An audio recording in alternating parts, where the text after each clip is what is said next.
Hey guys, welcome back with the QB Docs. Today I'm joined here with Dusty, and we're going to talk to you about a great exercise that you can use for strength and power in upper and lower extremity. Okay, so this exercise is very specific to quarterbacks in that we're working towards hip extension because a lot of quarterbacks don't have adequate hip extension, as well as shoulder flexion, okay, or the ability to put my head above, or my arm above my head. Okay, so first hip extension. All right, so I'm going to just turn this way, and we're going to show you why hip extension is so important. So Dusty's going to throw this way, to act like he's throwing.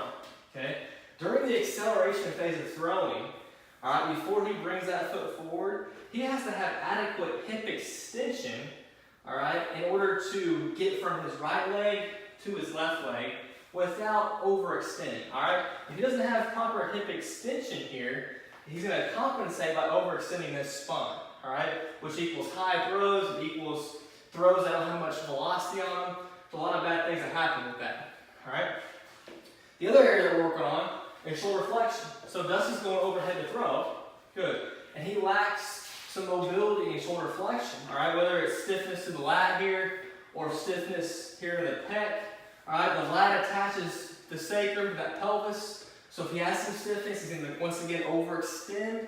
All right, so we're going to combine these two in an exercise to really focus on those two areas. All right, it's going to be an overhead reverse lunge.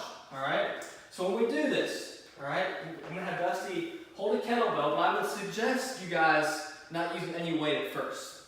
All right, so Dusty's going to start with his arm above, just like this. Okay, elbows tucked in, right below the shoulder. All right, he's going to step back with his right leg as he pushes that kettlebell straight above him. All right, so it'll be full hip extension and full shoulder flexion at the same time, which is going to be really hard on the stability of the trunk.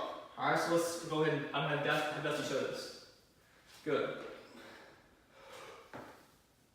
Good. Let's do one more.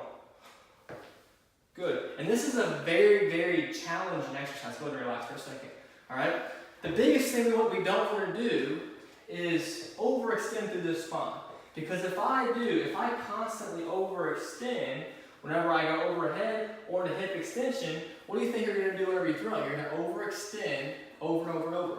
We're trying to work on keeping these ribs down, neutral pelvis, all right, and then moving off that neutrality in order to help us throw the ball further and more accurately.